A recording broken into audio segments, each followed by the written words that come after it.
नमस्कार, होमबिल टीवी भारत में आपके स्वागत है। मध्य प्रदेश के राजधानी भोपाल से बड़ी खबर। मुख्यमंत्री डॉक्टर मोहन यादव ने कहा है कि प्रदेश में रोजगार की बाढ़ आई है। मुख्यमंत्री ने आज 877 अधिकारी कर्मचारियों को नियुक्ति पत्र सौंपे। इसमें से 543 वन रक्षक और वन क्षेत्रपाल और तथा 334 डॉक्टर और नर्सिंग अधिकारी शामिल हैं। कार्यक्रम में सीएम ने कहा कि प्रदेश में अब तक 60,000 से अधिक नौकरियां दी चुकी है और जल्द ही 1 लाख और आंकड़ा पार कर लिया जाएगा। उन्होंने कहा है कि जो कहते हैं नौकरियां नहीं है, आंखें हो तो देख लो। मुख्यमंत्री ने बताया कि इस वर्ष को उद्योग और रोजगार वर्ष घोषित किया गया है। उन्होंने कहा है कि 6 लाख करोड़ रुपए के भूमि पूजन और लोकार्पण से लगभग 4 लाख लोगों को रोजगार मिला और मुख्यमंत्री ने कहा कि सरकार का लक्ष्य है कि हर युवा को उसकी योग्यता के अनुसार अवसर मिले और प्रदेश आत्मनिर्भर रोजगार के नए युग में प्रवेश करे। रचना बनाता के वाकई मेरी अपनी ओर से बहुत बहुत बधाई। इतना अच्छा तो हम भी नहीं बोल पाते।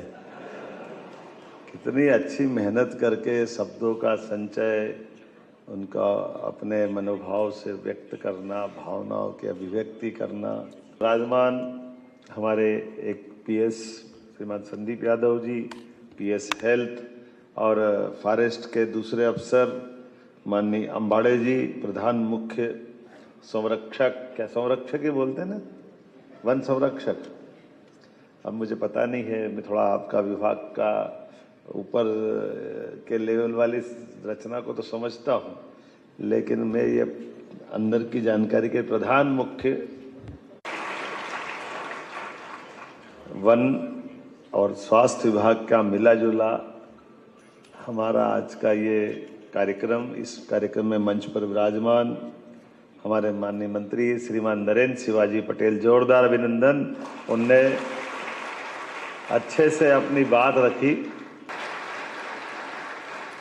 आपका कदम भी इस देश की सुरक्षा के साथ, देश की जवाबदारियों के लिए, जनता की सेवा के लिए, गरीब से गरीब आदमी के जीवन में, भारत की सारी व्यवस्थाओं में मध्य प्रदेश के साथ कदम से कदम मिला करके मैं आपका सबका, आपके इतनी बड़ी संख्या में 877 युवाओं को, ये जो हमारे वन संरक्षक से लगा करके हेल्थ और दोनों विभाग ने मिलकर के जो बड़ी महती भूमिका अदा की, मैं आज आपके दोनों विभागों की तरफ देखता हूँ तो वो भी अच्छा लगता, अद्भुत लगता है। इस अवसर पर जैसा कि नरेंद्र जी ने सही कहा कि वंदे मातरम 1875 में बंकिम चंद्र चट्टोपाध्याय जी ने जिस प्रकार से आनंद मठ के उपन्यास के अंदर उस समय के तत्कालीन माहौल को रेखांकित करते हुए एक कथानक के माध्यम से पात्र और सुपात्र की संघर्ष के बीच हमको प्रेरणा कहाँ से मिलेगी, उसमें से एक पात्र को वंदे मातरम करते हुए बात करने के लिए कुछ पंक्तियां गीत के रूप में लिखी है। और वंदे मातरम जिसके मनोभावना के आधार पर एक पंक्ति तुम ही प्राणा शरीरे नरेंद्र शिवाजी ने कही है। ये बात सही है कि 1857 की क्रांति के बाद 1875 में ये आनंद मठ नाम का उपन्यास लिखा गया और उसके अंदर बंकिम चंद्र जी ने अपनी वंदे मातरम गीत की रचना दी और बाद में 1896 में गुरुवर रविंद्रनाथ ठाकुर जी ने अपने स्वर से उसको लिपिबद्ध करते हुए सबके बीच प्रस्तुतिकरण दिया। और ये बात भी हमारे लिए समसामयिक होगी कि वंदे मातरम के बलबूते पर उस दौर के अंदर जब वंदे मातरम का मंत्र अपने आज़ादी के मतवाले स्वतंत्रता सेनानियों के लिए बीज मंत्र का काम करता था, उनको उत्साह उमंग जगाता था, देश की आज़ादी की ललक जगाता था, अपने प्राणों का उत्सर्ग के लिए प्रेरित करता था। तो इनकलाब जिंदाबाद में भी वंदे मातरम शब्द निकल के आता था नेताजी सुभाष चंद्र बोस से लेकर चंद्रशेखर आजाद तक ये तमाम देशभक्तों ने वंदे मातरम, मैं अपने देश की वंदना करता हूं और वंदे मातरम के उद्घोष के साथ पूरा देश एक उद्वेलित होकर के 1905 में बंग भंग एक बड़ा अंग्रेजों का षड्यंत्र था, जब बंगाल को दो हिस्सों में बांटा जाने का विषय रखा गया, लेकिन वो बंग भंग आंदोलन में उस वंदे मातरम की गूंज ने न केवल बंग भंग को रोका, बल्कि काल के प्रवाह में आज का हमारा बंगाल बचा है बड़े पैमाने पर। तो बड़ी भूमिका उसमें उस वंदे मातरम के मंत्र के साथ तत्कालीन नेतृत्व की भी थी। मैं आज आपसे विस्तार से बात इसलिए कर रहा हूं कि इसकी 150वीं जयंती, तो वंदे मातरम के लिए, देश की आज़ादी के लिए लड़ने वाले, मिटने वाले, अपने आप को उत्सर्ग करने वाले स्वतंत्र वीर सावरकर से लेकर नेताजी सुभाष चंद्र बोस तक, सरदार पटेल से लेकर महात्मा गांधी तक, वो सारे स्वनाम धन्य बड़े बड़े नाम जिनने देश की आज़ादी के लिए उस वंदे मातरम के बलबूते पर दुनिया भर में अपनी भारत की पहचान बनाई। लेकिन ये बात भी सही कि आज़ादी के पहले इन गीतों से, जिस प्रकार से हर एक देश के संघर्ष के समय बने गीतों ने सबका मार्ग प्रशस्त किया, चाहे अमेरिका हो, इंग्लैंड हो, सारे के सारे उनके जो राष्ट्रगान बने, उनका अंतर्गत जो आने वाली कठिनाई और कठिनाई के बीच जिससे कठिनाई को पार पाने का आत्मविश्वास बनता है, वो उस भाव से आता है।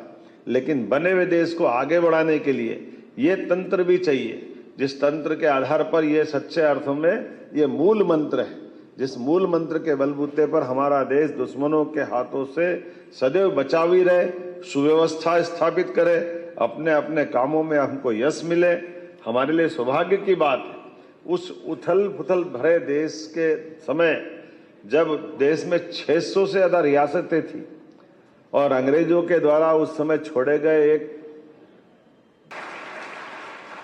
लेकिन जीवन चलने का नाम, यहां भी मत रुकना, जो जहां से आए और आगे सपने देखना और आगे बढ़ना, जितना आगे जा सकते हो, जितनी आपके अंदर की क्षमता, परमात्मा ने ये पिंड ऐसा बनाया, इस पिंड में अनंत संभावना है। लेकिन दोनों के अपने विभागों का भी मस्ती अलग टाइप की, और ये भी स्वर्णिम काल है। यशस्वी प्रधानमंत्री का जोरदार अभिनंदन करें, नरेंद्र मोदी जी का। उनके जीवन के बारे में नरेंद्र जी ने बताया कि जिनके घर के कष्ट कैसे थे, एक चाय वाले परिवार से एक माँ के कष्ट के बारे में बोलने में भी हमको दोबारा लगेगा। हम सब इस कष्ट से निकले, कमोबेश सब, मैं भी उस परिवार से आता हूँ, लेकिन इससे कोई फर्क नहीं पड़ता हम कहाँ से आते, हम जहां से भी आते हैं वो अतीत की बात है। लेकिन हमने आज जहां खड़े होकर के काम करना प्रारंभ किया, उसकी मिसाल क्या बनी, ये बात मायने रखती है, और इस दिशा में आप सब चलेंगे, ये भाव से मैं आपको शुभकामना देता हूँ। जी पहले तो मैं बहुत ही खुश हूँ और आज हमें माननीय मुख्यमंत्री द्वारा नियुक्ति पत्र प्रदान किया गया है। हमारे साथ ही जो वन विभाग के नवनियुक्त वन रक्षक है, साथ ही चिकित्सा विभाग के नर्सिंग ऑफिसर और चिकित्सक है, उन्हें भी नियुक्ति पत्र प्रदान किया गया है। और मेरे ख्याल से ये हम लोगों को बहुत ही प्रोत्साहित करता है, सारे युवाओं का जो अपने भविष्य को लेकर तैयारी करते हैं, और इस तरीके का समारोह हम लोगों में एक नया उत्साह और जोश लाता है। Thank you. मेरा नाम अनीता सूर्यवंशी है। मैं मध्य प्रदेश वन विभाग में पांडुना वन मंडल में कार्यरत हूँ। क्या नाम है आपका, और आज मध्य प्रदेश सरकार ने कुछ युवाओं के लिए संकल्प किया है, उज्जवल भविष्य के लिए युवाओं के लिए जो कार्यक्रम रखा गया, नियुक्ति पत्र को लेकर क्या कहें? जी, मेरा नाम डॉक्टर नीलेश पाटीदार है। मैं नीमच का निवासी हूँ और आज मैं यहाँ पे नियुक्ति पत्र में जो हमारी अभी इंटरव्यू हुए थे क्लास 1 ऑफिसर्स के लिए, उसमें सिलेक्शन होने पर माननीय मुख्यमंत्री जी द्वारा जो आज आयोजन रखा गया था उसमें सम्मिलित होने आया था। क्या तो बड़ा अच्छा लगा हमें। प्रेरणा क्या मिलती है ऐसे कार्यक्रम में, इस तरह से सरकार अगर कार्य करती है युवाओं के लिए, क्या कहना चाहिए? ये काफी अच्छे कदम है जो माननीय मुख्यमंत्री जी ने लिए हैं। इससे युवाओं में काफी एक प्रेरणा का स्रोत मिलता है कि जो सरकार प्रोत्साहित करती है तो उनसे आगे शिक्षा में पढ़ने में लोगों को आगे उनकी मनो इच्छा होती है बहुत ज्यादा। इन चीजों में काफी जो सरकार ऐसे कदम उठाती है, लोगों का मनोबल बढ़ता है, माता पिता भी बच्चों को देखते हैं, उन्हें भी अच्छा लगता है, तो फिर वो और आगे प्रोत्साहित होते हैं। और ऐसी चीजें सरकार को उठानी चाहिए, ऐसे कदम। मध्य प्रदेश सरकार ने जो वादा किया आज युवाओं को पूरा करने के लिए मध्य प्रदेश के कुशाभाऊ ठाकरे में आज मौजूद है और यहाँ पर हम उनसे बात करेंगे जिनको आज नियुक्ति पत्र दिया गया और जिस तरह से सरकार वादा करती है तो वादा पूरा करने का यह सीधा उदाहरण आज देखने को मिला है। ये हमारे साथ एक मौजूद है टीकमगढ़ की डॉक्टर जिनसे हम बात करेंगे। जी मैडम बताइए कि जिस तरह से डॉक्टर मोहन यादव ने आज यह कार्यक्रम रखा गया है और जो वादा किया था वो वादा पूरा करना दिख रहा है, क्या बिल्कुल कहेंगे? दिख रहा है।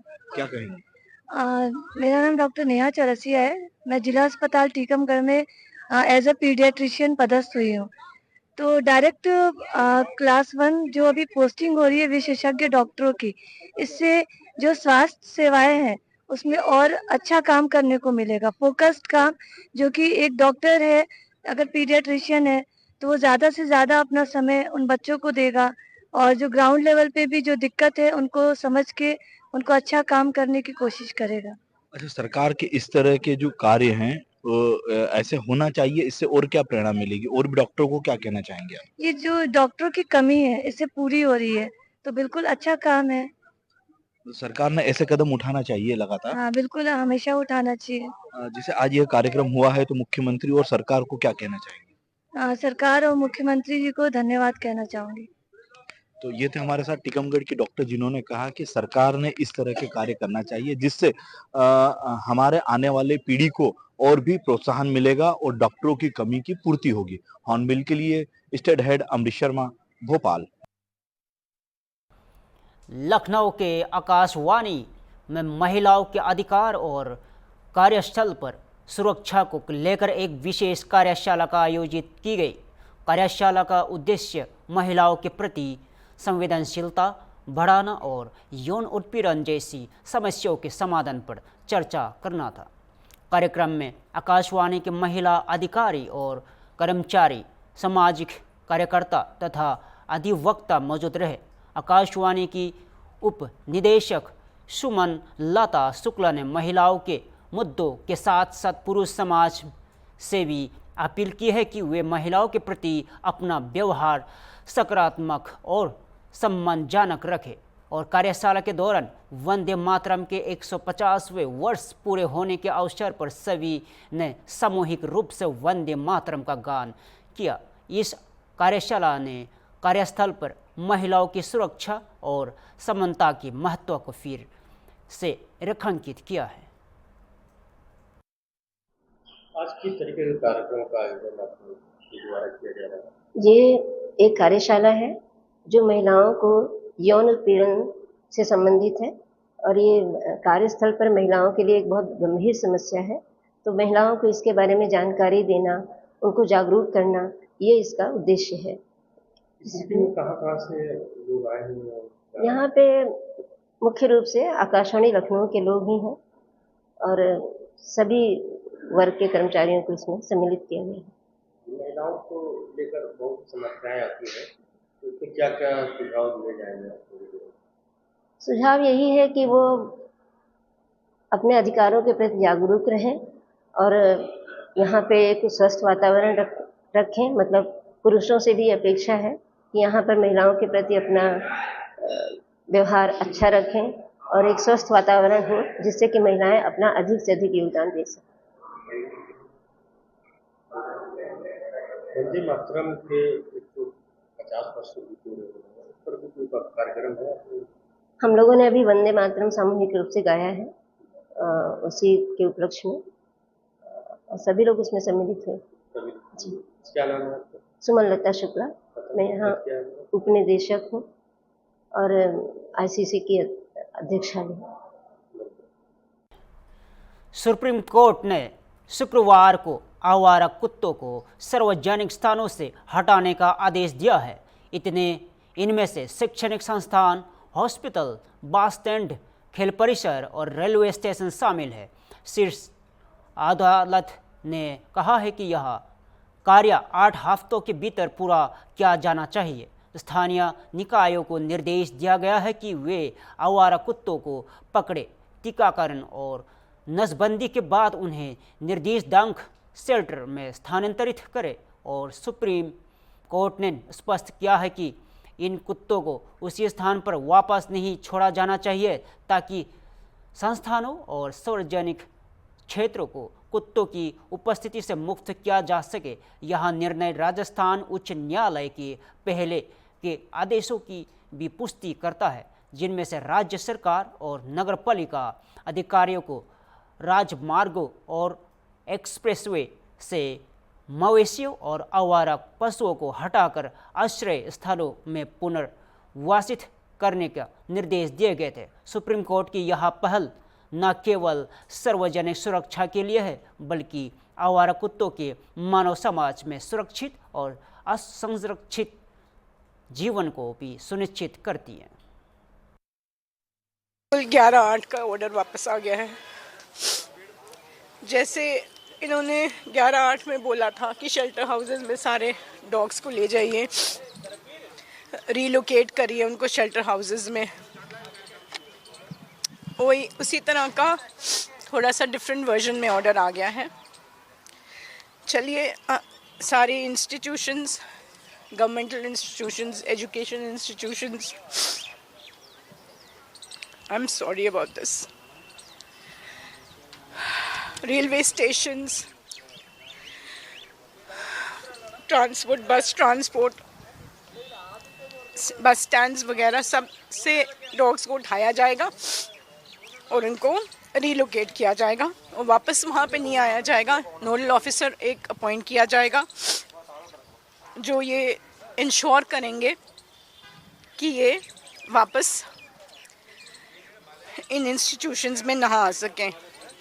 इतना हार्श ऑर्डर आज पास हुआ है, but I still have hope, I still believe in the divine justice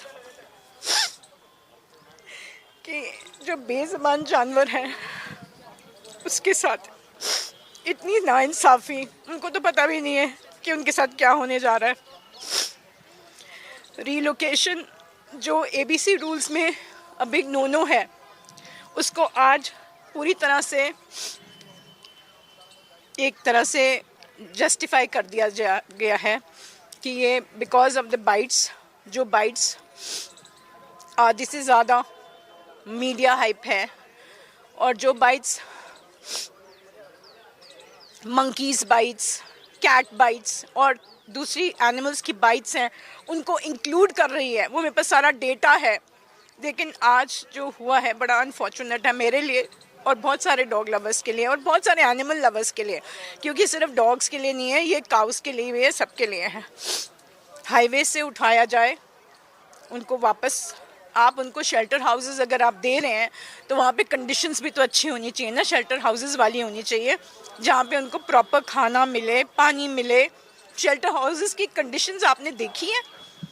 अभी इस वक्त जो कंडीशंस हैं, इतनी बुरी हालत है। एक एक शेल्टर हाउस आप जाके इंस्पेक्ट तो करिए। जो एबीसी सेंटर रोहिणी में हुआ है वो जाके इंस्पेक्ट तो करिए, क्या हालत है वहाँ पे, किस तरह से डॉग्स को रखा हुआ था। वहाँ पे स्कल्स मिले थे, कार्कसेस मिले थे।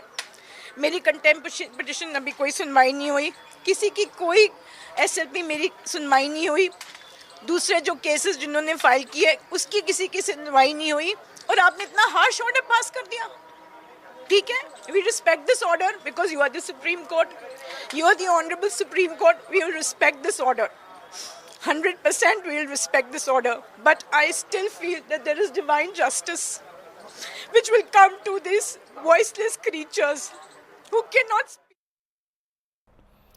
भारतीय बैंकिंग क्षेत्र ने पहले एक दशक में अभूतपूर्व बदलाव देखा है। भारतीय स्टेट बैंक एसबीआई ने गवर्नर संजय मल्होत्रा ने मुंबई में आयोजित एसबीआई बैंकिंग और अर्थशास्त्र सम्मेलन 2025 में यह जानकारी दी है कि गवर्नर मल्होत्रा के अनुसार 2018 में घाटे में चल रही कंपनियां अब 100 अरब अमेरिकी डॉलर की कंपनियों में परिवर्तित हो गई है। यह बदलाव भारत में लागू किए गए न्यायिक और संरचनात्मक सुधारों और आरबीआई तथा सरकार द्वारा शुरू किए गए प्रमुख नीतिगत उपायों के कारण संभव हुआ है। मल्होत्रा ने 2016 में दिवाला और शोधन अक्षमता संहिता IBC और अदालत के बाहर समाधान ढांचों के माध्यम से स्थापित तंत्रों को उल्लेख किया। इन उपायों ने उधारकर्ताओं ने अनुशासन को बढ़ावा दिया और बैंकिंग प्रणाली में परिसंपत्तियों की गुणवत्ता में सुधार सुनिश्चित किया। और इन कदमों के चलते भारतीय बैंकिंग प्रणाली न केवल स्थिर हुई है बल्कि वैश्विक मानकों के अनुरूप अधिक प्रतिस्पर्धी और विश्वसनीय भी बन गई है।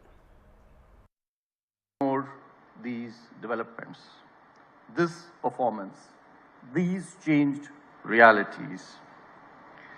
This evolution implies that the prudential rule books too should evolve in a calibrated manner as banks are now stronger, supervision more alert, even as alternative risk-bearing pillars have deepened and market-based risk transfer has become more effective. The recent regulatory measures need to be seen in the backdrop of these developments which have shaped the banking industry and the financial system over the last decade. Let me elaborate on a few measures. First of all, I'll speak on the draft guidelines on the capital market exposure. The proposals to enhance the limits for lending to individuals against securities and rationalize the norms for lending to capital market intermediaries are part of the normal process of review, seeking to reset the limits which were set way back 26 years ago in 1999. फिलहाल के लिए इतना ही। ताज़ा खबरों के लिए देखते रहे होम टीवी भारत।